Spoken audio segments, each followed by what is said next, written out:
Guys, ito ang aking yellowfin. Tinataan ko siya. Nilagyan ko pa ng hipon. Ayan. Tapos, dito, nag-iihaw ako ng talong. Ang inihaw kong talong, ilulubog ko yun dito sa sabaw mamaya. Ayan. Tapos, ito pa ang aking isa pang iluluto. Ang aming favorite na okra with dilis na nilalagyan ko rin ng sili at asin. Ganun lang kasimple ang ingredients niyan at napaka-healthy. O ayan guys, hihintayin ko lang na maluto itong inihaw kong talong and then iluluto ko na to. O, maya lang guys ha.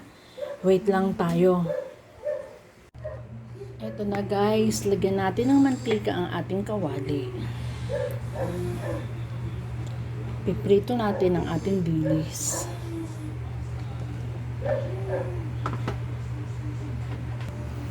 Eto na guys, iluluto na natin ang ating dilis. Ayan.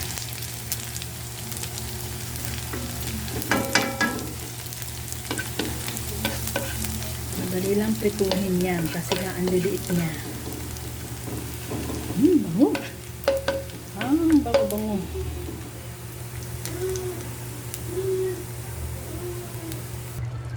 O ayan guys, kumukulo na ang ating ginataan na nilagyan ko ng inihaw na talong.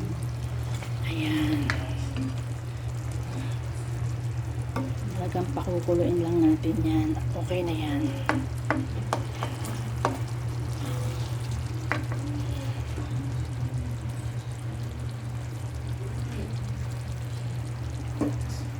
Eto naman guys, sa kabilang kawali, na iluto na natin ang ating dilis. Ngayon, ilagay naman natin ang ating mga sili. Ayan. At eto guys, ilalagay na natin ang ating okra. Ayan. Haluin lang natin ang haluin yan hanggang sa maluto. Ganyan lang kasimple yan guys. At napaka-healthy. Asin lang ang ilalagay natin.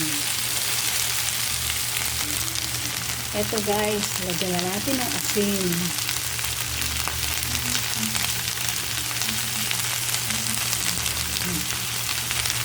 Ganun lang, kadaling lutuin yan guys. Ilang beses ko nang ipakita sa inyo kung paano lutuin yan.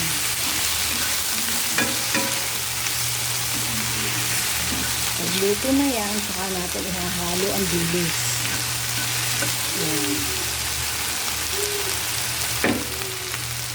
Eto na guys, luto na ang ating okra.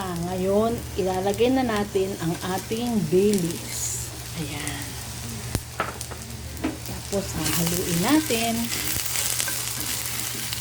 Ayan.